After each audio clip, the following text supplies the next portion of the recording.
우리는 살아가면서요, 눈에 보이는 것은 되게 쉽게 믿는 경우들이 우리 너무나 많습니다.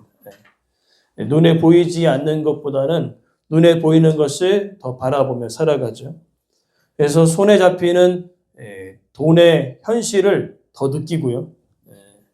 병원 검사 결과지를 봤을 때 더 마음이 무너지고요. 사람의 말 한마디에 기분이 상하기도 합니다.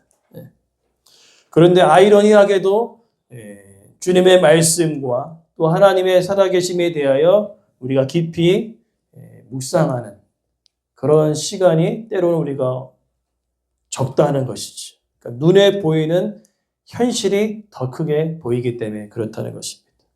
그래서 어느 순간 우리가 눈에 보여지는 돈과 사람과 환경을 더 우리가 보게 되어지면은 우리 마음속에 의연의 믿음이 저쪽으로 밀려 나가는 것을 볼 수 있어요.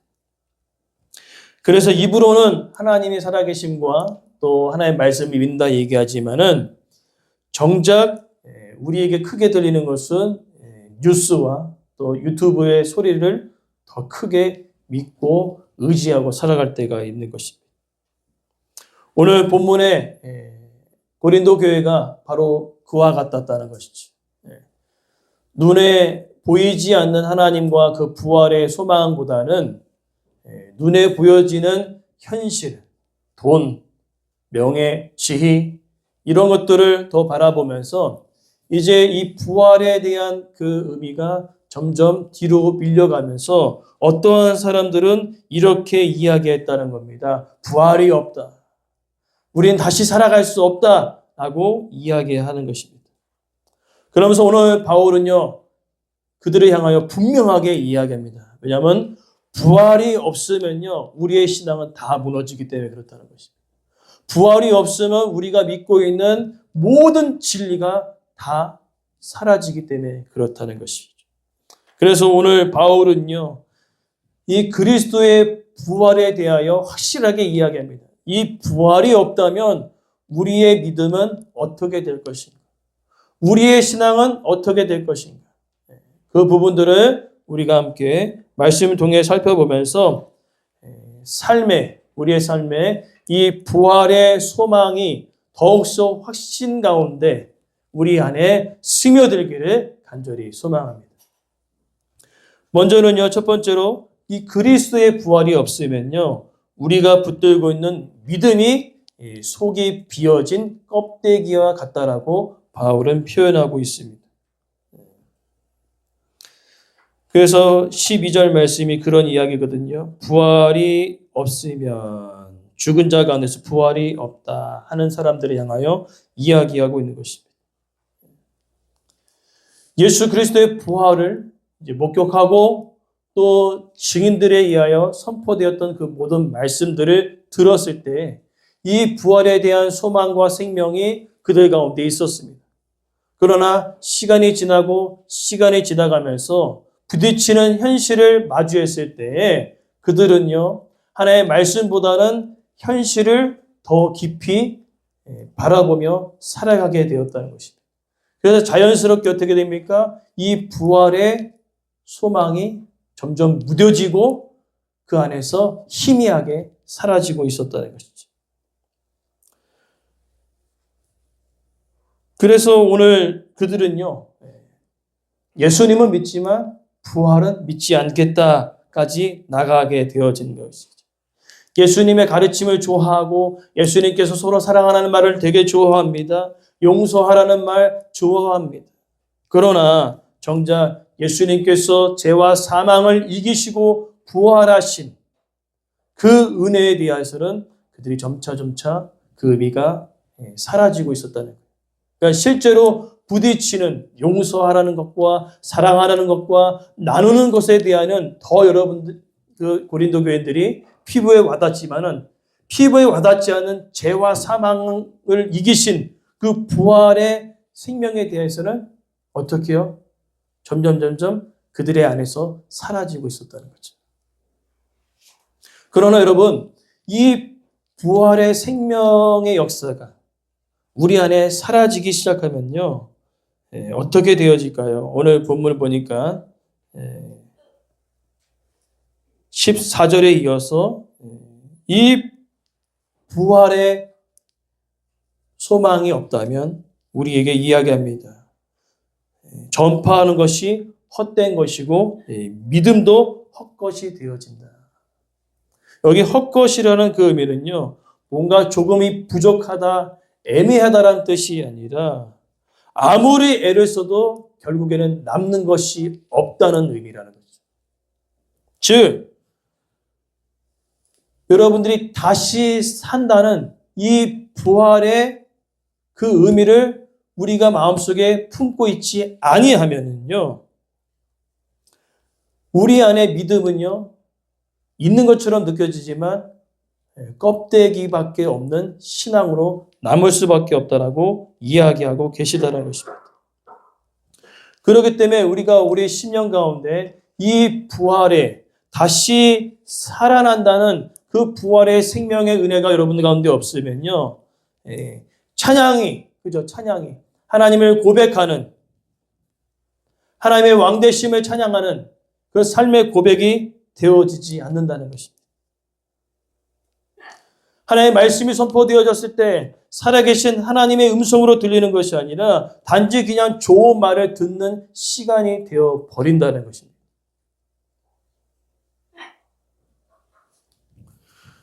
그러기에 오늘 우리들 가운데 이 다시 산다는 이 부활의 그 은혜가 여러분 가운데 있지 아니하면 우리의 믿음과 우리가 전파하는 이 복음이 헛된 것이 되어버릴 수밖에 없는 것입니다. 그래서 이어지는 내용이 바로 그것입니다. 부활이 믿어지지 않으면요, 우리가 전하는 이 복음이 거짓이 되어지고 하나님에 대하여 거짓 증인이 되어진다라고 선포하고 있습니다. 왜 그렇습니까?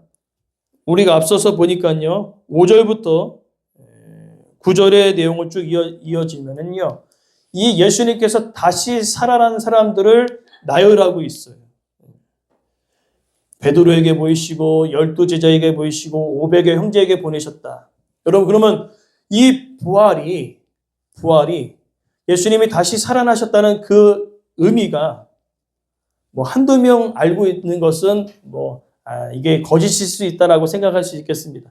그러나 500여 형제들이 다 봤다는 것은 그 다시 살아났다는 그 의미는요, 거짓이 아니라 진실임을 드러내는 어떻게요? 효과가 있다는 것이죠. 저만 알고 전하는 것과 여러분 모두가 다시 예수님이 살아나셨다는 것을 전하는 것은 그 효과가 다르다는 것이죠. 그러나 오늘 제자들이 예수님께서 죽으셨다가 다시 살아나셨습니다라고 고백했을 때 그냥 편안한 상태에서 고백한 것이 아니죠. 죽음을 각오하고 그들이 복음을 전했다는 것은 무엇입니까? 내가 전하는 예수님의 다시 살아나셨다는 이 의미는 진짜라는 거예요. 내가 직접 보았다는 것입니다. 직접 보았기 때문에 당시 예수 그리스도를 전할 때 감옥에 갇힙니다. 예수 그리스도를 전할 때 죽을 수밖에 없습니다. 그러나 그들이 죽음을 각오하고 이 의미를 전달했다는 이유는 무엇이에요? 예수님이 실제로 뭐예요? 다시 사셨다는 확실한 증거라는 것입니다. 그러나 이것이 아니라면 어떨까요? 예수님이 다시 살아나지 아니하셨다면 우리가 전하는 것이 거짓말이 되겠죠. 근데 우리가 전하는 것이 거짓말보다 더 큰 의미는요, 하나님께서 예수 그리스도를 다시 살리셨다라고 성경에 기록되어 있습니다. 그러면 하나님도 뭐예요? 거짓말쟁이가 되어지는 거죠. 그러면 이 부활의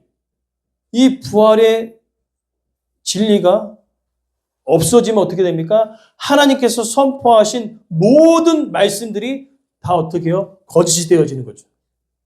하나님께서 천지 창조를 하셨던 그 모든 말씀들뿐만 아니라 이스라엘 백성들의 전 역사가 다 거짓이 되어버리는 것입니다.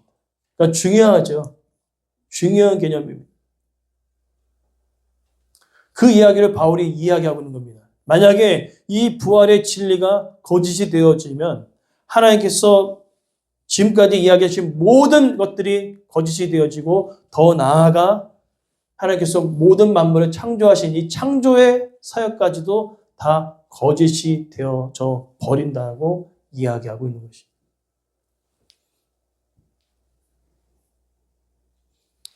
그래서 오늘 그들은요, 이것을 전하는 증인이라고 얘기하고 있죠. 그러니까 말만 하는 사람이 아니라 자기가 본 것대로 살아내려는 사람들이라는 거예요. 오늘 그 부분에 대해서 우리가 확실하게 기억해야 된다는 거죠. 그리고 더 중요한 진리가 있습니다. 오늘 세 번째로 살펴볼 것은 만약에 이 부활의 진리가 거짓이 되어버리면요. 여러분 아주 중요한 것이 있어요. 16절 17절 말씀이 아주 중요한데 함께 따라합시다. 너희가 여전히 제 가운데 있을 것이요. 이게 얼마나 중요한 진리인지 보여요. 부활이 믿어지지 아니하면 우리는 여전히 제 가운데 있을 거라는 거죠. 예수님께서 대신 우리 죄를 담당하셔서 죽으셨습니다. 그리고 예수님께서 다시 살아나셨어요. 이 진리가 없어지면요, 우리는 여전히 죄 가운데 있는 것입니다. 우리는 여전히 하나님께로 나아갈 수 없는 존재가 되어 버린다는 것이. 그러게 바울은 아주 중요하게 이야기하는 것입니다. 만약에 부활이 없으면 그 앞에 있는 십자가의 죽으심의 사건도 거짓이 되어진다는 거죠. 그러면 어떻게 됩니까? 인간은요, 죄의 문제를 해결할 수 없어요.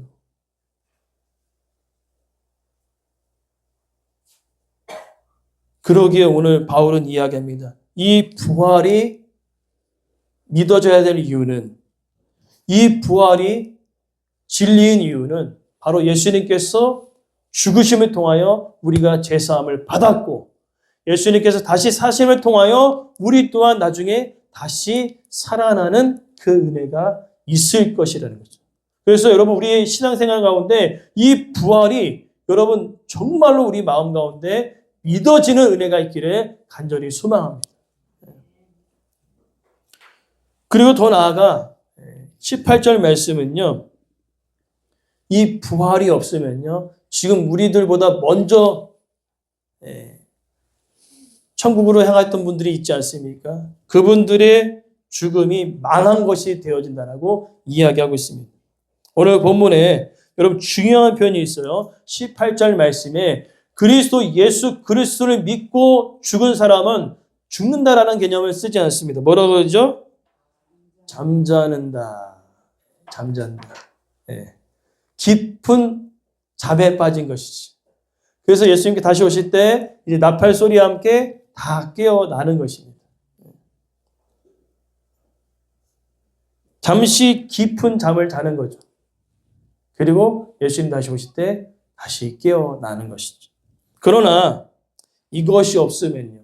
먼저 떠난 사람들이 다시 살아나는 은혜가 없으면 뭐예요? 망한 겁니다. 이 망한다는 그 의미는 아무 의미가 없이 허무 가운데로 빠져 들어가는 거죠. 그러나 우리에게 부활이 있다는 것은 장례식에 눈물이 있지만 절망은 없습니다.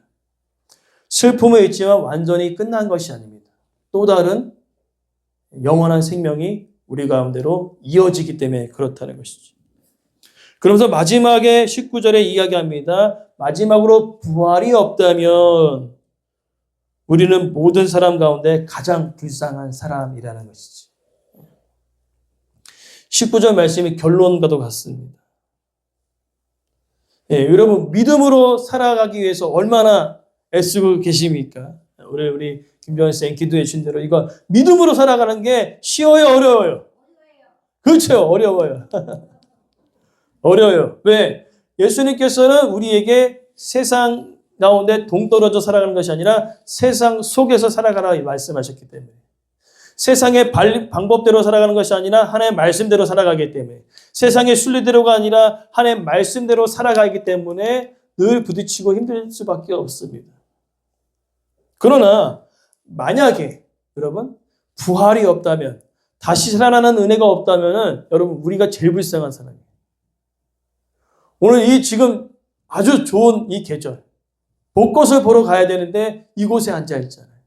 그죠? 제일 불쌍한 사람인 거예요. 놀러 가지도 못하고, 주일에, 그죠? 일요일에. 남들 다 놀러 갈 때 놀러 가지 못하고 이곳에 모였다는 겁니다. 만약에 부활이 없으면요, 우리가 제일 불쌍한 사람이죠. 다시 살아난다는 그 의미가 없다면 제일 불쌍한 사람이라는 거죠. 요즘 제가 이제 바쁘지 않는 이상은 이제 일주일에 한 번씩 한미순 집사님 요양원을 갑니다. 요양원 가면은 제가 자주 오니까 이제 어르신들이 다 인사를 하셔요. 아유, 목사님 또 오셨냐고. 아유, 잘 지내셨냐고 막 인사를 나눠요. 그리고 어저께 가서 이제 이야기를, 그죠? 금요일에 가서 이야기를 하는데, 지지난주는요, 집사님이 이렇게 이야기하시더라고요.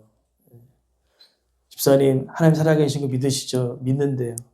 예수님 다시 죽어서 나를 위해 살아가신 거 믿으시죠? 예, 믿는데요. 그럼 천국에 갈 수 있죠? 그랬더니 이렇게 얘기하는 거예요. 가봐야 한다는 거예요. 그래서 아니, 앞에서 믿는다고 했는데 왜 가봐야 한다고 얘기하세요? 그랬더니 이렇게 얘기하는 거예요. 아, 목사님 오셔서 제가 교회도 잘 못 나오고 아파서 그런데 어떻게 천국에 가겠냐는 거예요. 그래서 아니라고. 하나님을 믿고 예수 그리스도 다시 살아계셨던 그 은혜를 믿으시면 천국에 소망이 있습니다. 금요일에 갔어요. 금요일에 갔는데 이제 저를 이제 알아보시더라고요. 목사님 오셨냐고. 그래서 똑같은 얘기를 반복했는데 이번에 뭐라고 얘기했냐면 천국에 소망이 있습니까? 하고 했더니 선생님 아멘 하시는 거예요. 네. 확실히 믿으시죠? 했더니 믿어진대요.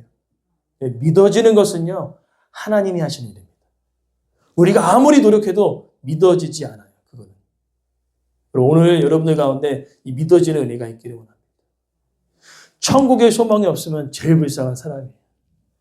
여러분도 불쌍하지만 제가 제일 불쌍해요. 네. 그거를 전하고 있지 않습니까? 제일 불쌍한 사람이라는 거예요. 오늘 바울이 얘기하는 겁니다. 너네들도 불쌍한데 나는 이 복음 때문에 매맞기도 하고 감옥에 갇히기도 하고 죽을 고생을 다 했는데 이 부활이 없다면 내가 제일 불쌍한 사람이라는 거예요. 우리가 제일 불쌍한 사람이에요. 그러나 불쌍하지 않은 이유는 뭡니까? 예수님이 다시 사셔서 부활의 첫 열매가 되셨기에 예수 그리스도를 믿는 우리들은요 예수님과 같이 다시 살 줄 믿습니다. 영원히 사는 거죠. 오늘 그래서 바울은요 피 터지게 얘기하고 있는 거예요. 그들을 향하여서. 그래 너희들이 현실을 살아가면서 다시 살아난다는 그 의미가 너희들 가운데 희미해지고 사라지고 있다면 큰일이다. 왜? 이 부활의 진리가 너희들 안에 사라진다면 모든 말씀들이 다 없어지는 거예요. 예수님의 죽으심과 다시 살아가심과 하나님께서 모든 만물을 창조하시고 모든 것을 이끄시는 주관자 되시고 선지자 되신 그 모든 말씀들이 다 무너지는 것이죠. 그러게 여러분들 안에 이 부활의 진리가 믿어지는 은혜가 있기를 간절히 소망합니다. 그래서 주님은 죽으셨다 다시 살아나셨습니다. 그리고 예수 그리스도를 믿는 우리도 똑같이 죽었다가 그렇죠. 다시 살아나게 될 줄 믿습니다.